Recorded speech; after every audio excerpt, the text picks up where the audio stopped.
আমি তো এখন প্রায় সব ভিডিওই ফেসবুকে পোস্ট করছি, তাহলে এই ভিডিওটা কেন বাদ যাবে বলো তো? তাই এই ভিডিওটাও তোমাদের সঙ্গে শেয়ার করলাম। আজকে গিয়েছিলাম আমি একটা বিয়ের অনুষ্ঠানে, আর সেইটা ছিল লালবাগ সাগনিক হোটেলে। তো খাবার দাবারের আয়োজনগুলো একটু একটু করে তোমাদের সঙ্গে শেয়ার করছি, তোমরা বুঝতেই পারছো। এখানে ছিল কিন্তু পরোটা, মানে লাচ্ছা পরোটার সঙ্গে ছিল চিকেন চাপ। চিকেন চাপটা খুবই সুন্দর হয়েছিল। আর বিয়ে বাড়ি মানেই তো একটু ভাতের আগে অন্য কিছু থাকবেই। তারপরে ছিল বিরিয়ানি। হ্যাঁ, এই বিয়ের বাড়িটাই স্পেশাল ডিশ ছিল বিরিয়ানি, মানে মেন কোর্সেই বিরিয়ানি ছিল, মাটন বিরিয়ানি। আর এই যে দেখতেই পাচ্ছ বিরিয়ানিটা একদম ঝরঝরে, আর বিরিয়ানির আলুটা নাকি আমার কাছে বেশি ভালো লেগেছিল।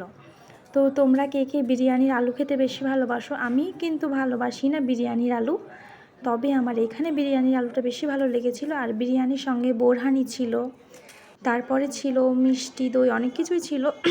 সবগুলো তার ভিডিও করা যায়নি, তবে আইসক্রিমের ছবিটা কিন্তু আমি তুলতে ভুলিনি। আইসক্রিম তো আমার খুব পছন্দের জিনিস, ছবি তুলতে ভুললে কি হয়? তবে আইসক্রিম খাওয়ার পরে বুঝতেই পারছো গলার অবস্থা খুবই খারাপ। চিৎকার কি না চিৎকার করছিল, ভীষণ চিৎকার করছিল। আর এই যে গেটটা এত সুন্দর করে সাজানো ছিল, পুরো হোটেলটাই খুব সুন্দরভাবে সাজানো ছিল, কিন্তু আমার ভিডিও ছবি কোনো কিছুই করা হয়নি, আমার ফোনে একদম চার্জ ছিল না। তো আমার ভিডিও ভালো লাগলে একটা লাইক কমেন্ট করবে, আর কীরকম ভিডিও দেখতে চাও তোমরা কিন্তু কমেন্টে অবশ্যই জানাবে। আজকের মতো এই পর্যন্ত। এটা